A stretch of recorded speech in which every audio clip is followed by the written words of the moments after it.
Très heureux de vous retrouver en ce début de semaine. Merci madame, monsieur d'avoir choisi la CRTV pour vous informer. À Yaoundé, il est 12h. Bonjour Emmanuela. Good afternoon, Mohamed Nana, ladies and gentlemen. Thanks for joining us on the Midday News. Emmanuela, vous déroulez les faits majeurs de l'actualité. Exactly. Group C of the ongoing Africa Nations Championship enters into action today at the Bepanda Reunification Stadium in Douala. Title holders Morocco will face Togo during the first match at 5 p.m. while Rwanda takes on Uganda at the second encounter. As from 8 p.m., the Auxiliary Lions will be on the turf this evening for a training session ahead of Wednesday game. We gauge the spirit at the Lions' Den in this newscast. The African continent takes a pause to examine the challenges of the postal sector in member countries in an era of COVID-19 and other crises and set up strategies to move forward.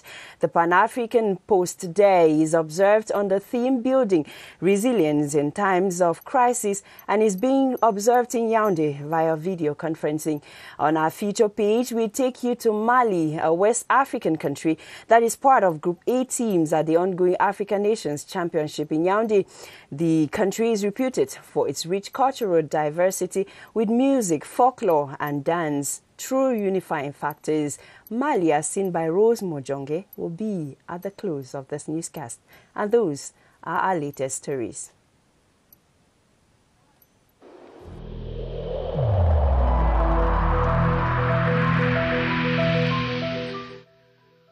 I urge you once again to put on your face masks, to wash your hands regularly, and to consult a physician or any other health personnel if you notice any symptoms.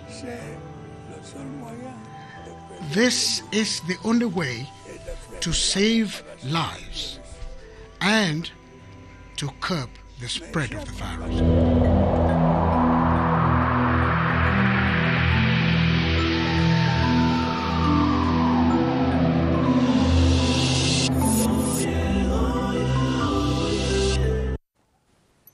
Mohamed, we're going to Douala, to the Douala Unification Monument. Tout à fait, Emmanuela. C'est un lundi foot. La poule C, basée à Douala, entre en scène ce jour à l'affiche Maroc-Togo dès 17h et Ouganda-Rwanda à 20h. Nos équipes sont déjà sur place au stade de la réunification de Bepanda.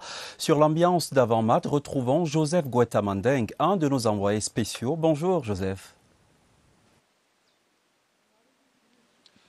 Bonjour Yaoundé, bienvenue à Douala. Ici, le stade de la réunification est paré depuis les premières heures de la matinée. Les volontaires ici présents ont passé le dernier coup de balai pour le bonheur des spectateurs qui viendront vivre le spectacle ici cet après-midi, 17h.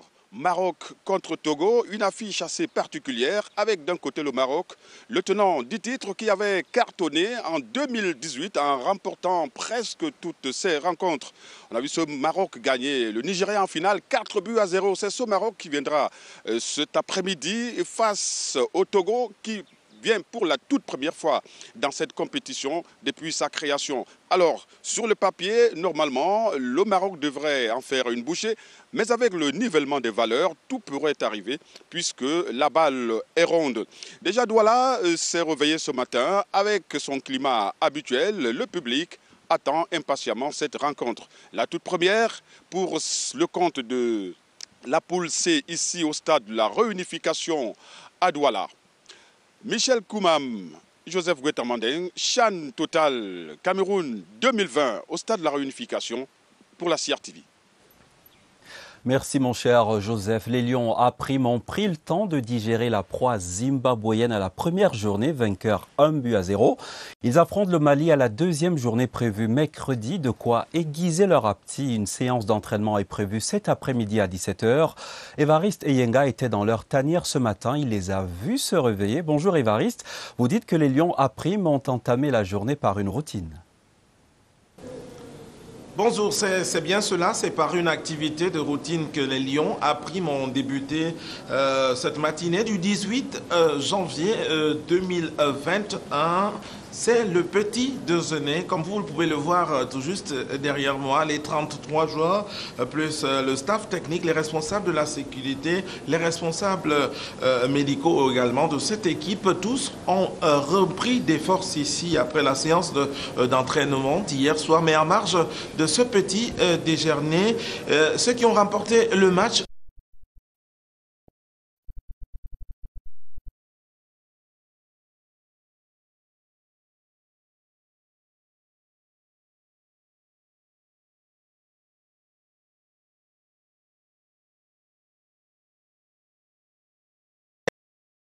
appelé plutôt à la peser, les uns après les autres sont allés essayer de voir s'il n'y a pas eu une prise de kilos supplémentaire entre le match d'ouverture et ce jour, puisque c'est le repos et l'entraînement uniquement. Mais pendant que les Lions étaient en train de rôder autour de la piscine et de leur hôtel de résidence, et bien l'Aigle a survolé également la sélection A' du Mali, qui réside dans le même hôtel que les Lions, est aussi sorti par là. C'était pas pour une balade de santé, mais c'est peut-être pour les tests Covid-19.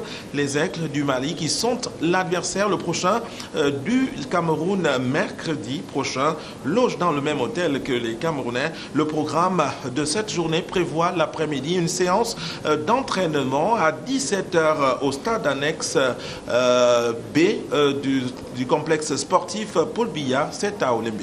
À vous le plateau.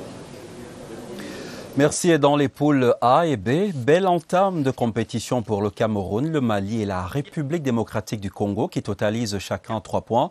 Ces 3 sélections A' ont respectivement dominé leurs adversaires sur le score identique d'1-0. Faisons le point avec Armand Ambassa. Face aux Warriors, le 16 janvier dernier, en match d'ouverture du CHAN 2020, les Lions indomptables A' ont tiré leur épingle du jeu en s'imposant 1-0. Une victoire qui place les poulains de Martin Tungumpile en tête du groupe A avec 3 points dans la JBCR. Dans ce classement provisoire, le Mali, prochain adversaire du Cameroun pour le compte de la 2e journée, totalise également 3 points suite à sa victoire devant le Burkina Faso 1-0. De ce fait, les étalons et les Warriors sont respectivement classés 3e et 4e avec 0 points. Dans la poule B, les Léopards de la République démocratique du Congo sont leaders avec 3 points au lendemain de leur victoire 1-0 devant les Diables Rouges du Congo. La Libye et le Niger sont positionnés à la 2e et 3e place avec 1 point chacun.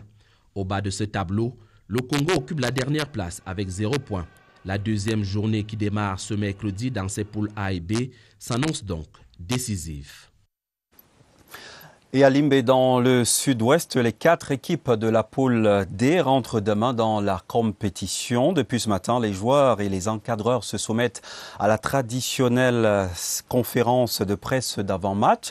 Le coach et le capitaine de l'équipe zambienne se disent prêts, même sérénité observée dans les rangs de l'équipe tanzanienne. Le duel Zambie-Tanzanie, c'est à vivre demain à 17h sur les antennes de la CRTV. La suite avec vous, Emmanuela.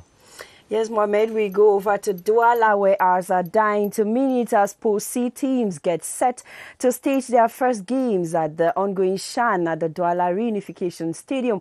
Morocco will play against Togo at 5 p.m. while Rwanda confronts Uganda in the second match at 8 p.m. For updates on the stakes of Rwanda-Uganda game, let's now journey to Douala to meet our reporter, Snorsel Ano Ebi. Hello, Snorsel.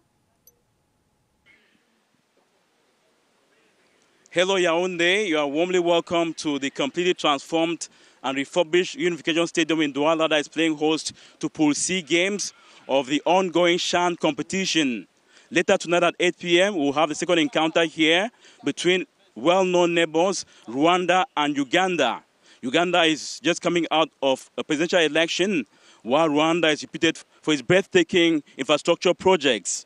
But when it comes to football, and particularly to the CHAN tournament, both Rwanda and Uganda are no pushover sides. Rwanda played host to the last competition in 2018 and is in their 4th participation in the final phase of the CHAN, while the Cranes of Uganda, on the other hand, have been galvanized by the stunning performance in the pre-CHAN tournament in which they secured a 1-1 draw against Cameroon beat Zambia 2-0 and trounced Niger by 3-0. But perhaps the adrenaline for tonight's encounter will be the willingness to secure the first 3 points before facing tournament champions or defending champions Morocco in the course of the competition in this group here at Bipanda. And at tonight's game that kicks off at 8:30 p.m., both Rwanda and Uganda will be striving to achieve that feat. Michelle Kumam and Snowcell Anoebie in Douala on special assignment for the CHAN. Encourage to all our team deployed there in Douala. We come back to Yaoundé, where after the 1-0 victory over the Warriors of Zimbabwe at the CHAN opener, the Intermediate Lions of Cameroon are expected on the pitch this evening at the Olembe Annex B Stadium for their training session. The training session is intended to prepare the Auxiliary Lions for their next encounter on Wednesday against Mali. Our reporter Romeo Kenny now joins us live from the Lions' Den, where he says the boys are up and kicking. Hello, Romeo. Hello, studio. Welcome to the Yaoundé Monfebe Hotel, where presently we are witnessing the Intermediate Lions who've taken their breakfast. And even before then, they left their various hotels with a lot of conviviality, splendor, and pleasure. As we saw them around the swimming pool, most of them were given the permission. Why not after Saturday's victory against the Warriors of Zimbabwe? They were given that permission today. Why not to relax, to communicate with friends and family members so that they can equally be galvanized ahead of the game against Mali. And equally talking about the Eagles of Mali this morning, they've also been moving around. Why not relaxing after their victory against Burkina Faso the other day? Many of them even are presently, why not, undergoing COVID-19 test. And talking back again about the Intermediate Lions of Cameroon, we got in touch with the medical staff this morning. They told us that until now, everything is okay, and the test already they've carried out along the selection, and up to now, no one has been tested COVID-19 positive. That's already good news within the selection. And just talking about today's program, they are going to be having another training session as from 5 p.m. at the Yaoundé Olembe Annex B Stadium this evening. Why not to prepare ahead of the game against Mali? That's just in a nutshell the atmosphere around here. We can say calm, serenity, one of determination and a lot of motivation, because they got the first victory, one of 3 points, and they know they've got another rendezvous with history when they take on the Eagles of Mali. Bertrand Esono, Romeo Kenyi signing off for the Midday News. Over. Thank you, gentlemen. We now stay in statistics, where Cameroon and Mali now top Group A of the ongoing CHAN 2020, while the Democratic Republic of Congo leads in Group B. The Intermediate Lions grabbed 3 points during the one clash against Zimbabwe, while the DR Congo defeated the Republic of Congo 1-0 in Douala yesterday. Syrian Noazeke now has the highlights. Acceptable report booklets for Group A and B teams after their first game in the competition, according to Football Analyst. The first 4 matches of the competition tell of a tourney that will be rich in spectacle. The showdown between Cameroon and Zimbabwe in the tournament's opener happens to be that which saw the first goal of the competition by Cameroon's Banga Binjeme. The Mali versus Burkina Faso clash also had some sensations, with Mali winning by 1-0. Standings in this group show Cameroon and Mali top with 3 points each. The scenario in Group B was a little different. For the first ever official game at the Japoma Stadium, Libya and Niger separated on a 0-0 game. In the second Group B match, the Central African Derby, DR Congo versus the Republic of Congo, had Shiko Ushindi Kubanza of DR Congo make history by scoring the first ever goal at the 50,000-seater Japoma Stadium, earning them the 3 points of the day after their 1-0 win. The DR Congo therefore tops the group with 3 points. After 4 games, therefore, only 3 goals were scored. The sixth edition of the African Nations Championship is bringing to Cameroon journalists from all over the national territory as well as from the globe. The Japoma Stadium of Douala, where Group B matches are being played, saw a dozen of journalists who are present and have hailed and are impressed with the work done by the team to ensure that their work goes on smooth. Our reporter Clyde Harry C. captured the impressions of international journalists covering the Chan at the Japoma Stadium for the Midday News. Stadium on its own is very impressive. From the pitch to the stands, it is undisputed that this is one of the finest of the continent. Pressmen and ladies have not been left out. The commentary boxes are well placed and have adequate television sets, radio equipment and stable energy supply to ease work. A few steps away, a lift is functional and opens on another floor where the media center is situated. Computers equipped with headsets, printing and photocopying equipment, a stable Wi-Fi and several screens are available and ready for use. I'm kind of comfortable, you know. I'm here, I have a table. Internet is working well. A door in here directly leads to the mixed zone where media teams can interview players and coaches. A huge amelioration and ease of workflow.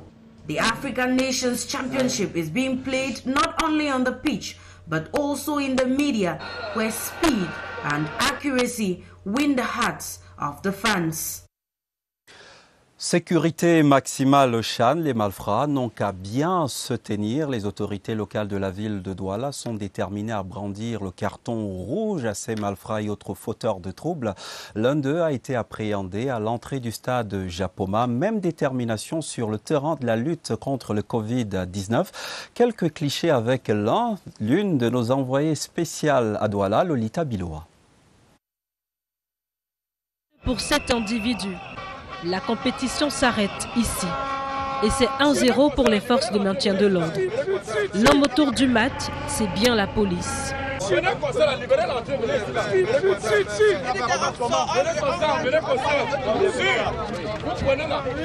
À pied, en voiture, la sécurité carbure à Japoma.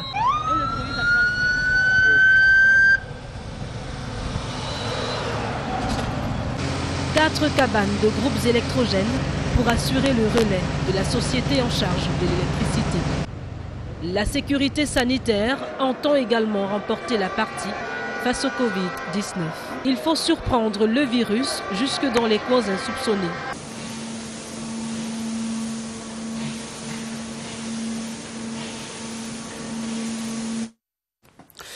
Dans la suite de ce journal, Lilian Thuram est au Cameroun. Le champion du monde de football et ex-international français et croisé des causes anti-racisme prend part à la quinzaine du film lycéen. Lilian Thuram, parrain de cette première édition, est en ce moment chez le ministre des Arts et de la Culture Bidong Pat pour une visite de courtoisie avant de rentrer dans le vif du sujet des ateliers Mouinda. La quinzaine du film lycéen, c'est l'activité phare des 10 ateliers dont l'objet est de stimuler la fibre narrative des jeunes des lycées du Cameroun. Le secteur postal africain célèbre ce 18 janvier la journée panafricaine des postes. L'édition de cette année a pour fil d'Ariane La Poste, renforcer la résilience en temps de crise. Il est prévu une conférence sur le thème « Les transferts des fonds à l'ère de la pandémie de Covid-19 et les perspectives d'avenir ». C'est en ligne. Je vous propose cet extrait de la déclaration du secrétaire général de l'Union panafricaine des postes, Younous Dibrin, face au micro de la CRTV. J'exhorte donc les postières et les postiers à adopter de nouveaux modèles de management, y compris sur le plan communicationnel, fondés sur l'analyse permanente des problèmes potentiels, c'est-à-dire sur la capacité des entreprises à intégrer des phénomènes imprévus, des remises en cause instantanées et plus ou moins longues de leur business model, à travers, par exemple, la reconfiguration du management qui repose sur l'autonomie, la responsabilité, la créativité, la coopération, la collaboration, la critique, les technologies mercantiques et humaines, la redéfinition des orientations stratégiques, technologiques, mercantiques et humaines, conduisant à de nouvelles pistes de croissance et de développement durable. Je suis donc convaincu que grâce à des stratégies de gestion prévisionnelle, nous serons en mesure de traverser cette période difficile, imprévue et tumultueuse. car l'histoire nous a montré et nous démontre toujours que l'homme a toujours su dépasser les affres des crises grâce à l'intelligence collective, à l'adaptation et à l'innovation. En effet, tous les progrès réalisés jusqu'alors par l'humanité ne sont que la résultante de contradictions surmontées. And like you saw on that excerpt there, the African continent is taking a pause today to examine the challenges of the postal sector in member countries and in an era of COVID-19 and other crises. The celebration in Yaoundé is taking place via video conferences. But before the celebrations of today, Yoti Kale Lisonge looks at the obstacles or the challenges facing the postal sector in Africa. A blessing in disguise is how the Pan-African Postal Union, PAPU, describes the coronavirus pandemic. This after succumbing to several challenges. The offer of the postal services depend on other supply chain, like transportation. The sky was closed, there was no cross-border exchange, limitation of movement of people, of the staff. We have the reduction of revenue because we have customers. If customers don't have any resources, they cannot come and ask for the postal services. The Postal Union then seized an opportunity from a difficult situation, especially with a boom in e-commerce. Many of post offices became e-commerce platform. They are offering services online because people are staying at home. It is improving the growth of e-commerce. So when people buy, they need somebody to transport from the seller to the last mile, and post is there. And we have to prepare our people to be resilient, to be proactive. PAPU is bent on leaving a footprint in the postal sector, come what may, as the theme revolves around the ability to attain springiness in adversity. Dans le fauteuil de l'invité ce midi, Evelyne Bakop, elle est à la tête du premier institut spécialisé dans le codage numérique, un projet soutenu par l'ambassade de France au Cameroun. Bonjour madame. Bonjour et merci de me recevoir. Vous êtes là ce midi pour nous parler de la sortie de la première et deuxième promotion de votre institut qui forme gratuitement les jeunes défavorisés depuis son ouverture en 2019. Quand on parle de codage numérique au Cameroun, le commun des mortels, pour lui, ça sonne un peu... Ce sera difficile pour lui de pouvoir décoder cela. De quoi s'agit-il concrètement? Oui, alors c'est vrai, quand on parle de codage numérique, on se demande qu'est-ce que ça peut bien être. En fait, le codage, c'est un langage qui permet à tout humain que nous sommes de pouvoir communiquer avec la machine. En d'autres termes, c'est les programmes qui sont développés par des personnes qui ont appris justement à coder. Et à l'issue de ces formations-là, de l'apprentissage de ces langages-là, peuvent créer des programmes. J'étais sur un plateau ce matin où j'expliquais que l'application WhatsApp avec laquelle nous communiquons beaucoup a été créée et développée par un codeur. Voilà, c'est tout à fait ce type de programme qui peut être développé par des personnes qui ont appris à coder. Des applications comme Facebook, ce sont des applications également qui demandent à ce que ce soit des développeurs qui puissent le faire. Et comment la programmation numérique pourrait-elle révolutionner les métiers de demain? Nous y sommes complètement. C'est-à-dire, avant de parler du développement numérique, il faut déjà parler de la formation. Parce que pour pouvoir créer ces programmes, il faut tout à fait être formé à cela. D'où ce que nous avons mis sur pied, comme vous disiez tantôt, il y a 2 ans au Cameroun, la toute première école de formation dans ces métiers-là. Il y a le codage numérique, il y a le marketing digital, il y a différentes filières qui sont données à travers les enseignements que nous apportons aux jeunes chercheurs d'emploi défavorisés, comme vous avez dit. Evelyne Bakop, selon vous, qu'est-ce qui coince dans sa vulgarisation au Cameroun et qu'est-ce qui devrait être fait pour intéresser le plus grand nombre de personnes à l'écriture des programmes? la sensibilisation, c'est vraiment la raison de mon passage ici. Il y a 2 ans, quand je suis venue, je parlais du codage. Les gens me disaient, vous parlez de quoi? On ne sait pas de quoi il est question. Donc, du coup, moi, je viens, je continue à sensibiliser, appeler les parents à être assez attentifs à cela. Je vais parler du Cameroun parce que le Cameroun, c'est mon pays. Je suis née ici, j'ai fait mes études ici, une partie de mes études, avant de partir en Occident. Donc, une fois là-bas, moi, je travaille comme conseillère emploi, formation et chargée de projet. Donc, maintenant, il faut absolument qu'on amène nos jeunes à comprendre que ce sont les métiers de l'avenir et pour que cela puisse se faire, il faut qu'ils soient formés à cela. Dernière préoccupation avant de vous libérer, vous avez opté pour la formation gratuite des jeunes défavorisés au codage numérique. Quelles sont vos motivations ? Justement, comme j'ai peut-être embrayé sur la question, je suis conseillère emploi-formation, chargée de projet pour le service public fédéral pour l'emploi en Belgique. La problématique de l'emploi, bien qu'elle soit une problématique mondiale, mais je me rends compte qu'au Cameroun, elle est encore beaucoup plus accrue. Donc, du coup, l'idée, c'est de saisir cette opportunité que offre le numérique à travers la possibilité pour les gens formés de pouvoir travailler à partir du Cameroun. Ils peuvent travailler même pour les entreprises internationales, que ce soit au Cameroun, que ce soit à l'étranger. Evelyne Bako, merci d'avoir répondu en direct à nos questions sur ce plateau. Je précise à votre suite que la sortie de la première et deuxième promotion de votre institut est prévue mardi prochain. C'est à Douala. La suite avec vous, Emmanuela.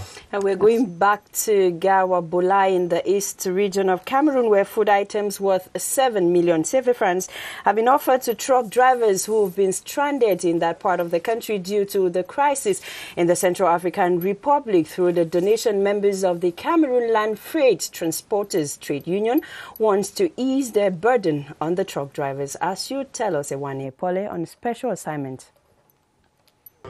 Taking stock of the situation of truck drivers along the Douala-Bangui corridor, stranded in the border town of Garoua Boulay, the coordinator of the Land Freight Transporters Trade Union, El Haj Umaru, and his comrades donated food items worth 7 million CFA francs to help feed the drivers. This gift will only go a very long way to galvanize these truck drivers who have been in distress in this subdivision for close to 1 month, living under very difficult conditions. While handing the consignment to the beneficiaries, the different coordinators of the SNTRC Transporters Trade Union reiterated the importance of truck drivers in ensuring the transportation of goods. Meanwhile, the truckers, on their part, expressed gratitude to the donors while pleading on the governments of Cameroon and Central African Republic to continue ensuring their security along the Douala-Bangui corridor.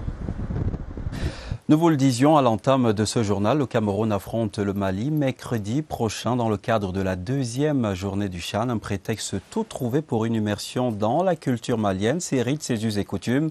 Et Rose Moudjongue est notre guide. Je connais le Mali, c'est un pays d'Afrique de l'Ouest composé d'une vingtaine d'ethnies. Elles chérissent davantage le Bambara, le Peul, le Sénoufo, le Soninké, le Sonrai, le Dogon, au détriment du français, la langue officielle. Je connais le Mali, je le connais à travers ses griots, les djeli, des conteurs véhicules de la tradition orale. Ils sont de toutes les fêtes, ils sont des livres d'histoire vivants.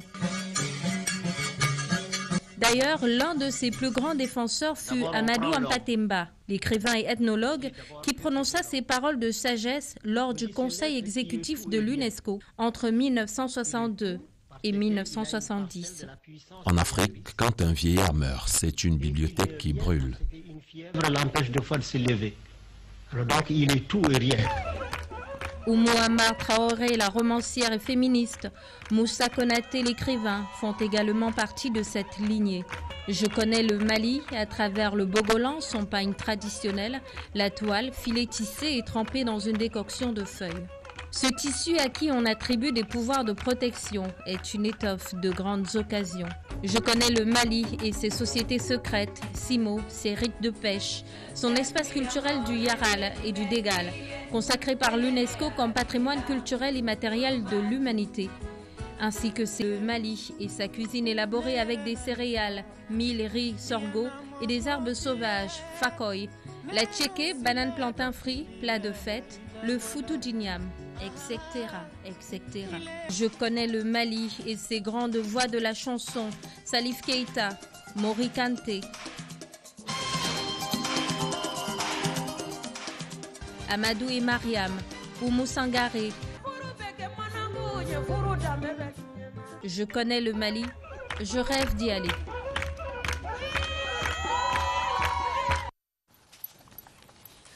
Alors Emmanuela, j'ai vu vos yeux s'émerveiller face à la richesse de la culture malienne. Of course, Mohamed, a very rich culture there. Mesdames et messieurs, c'est sur cet élément que cette session bilingue d'information se referme. Au nom des équipes techniques et rédactionnelles, merci de nous avoir suivis. Restez connectés au programme de la CRTV.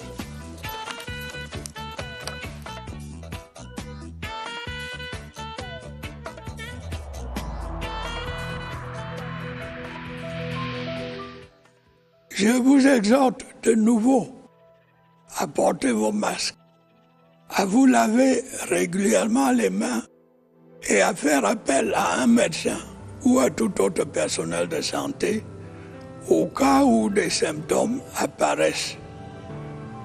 C'est le seul moyen de préserver les vies et de freiner la propagation du virus.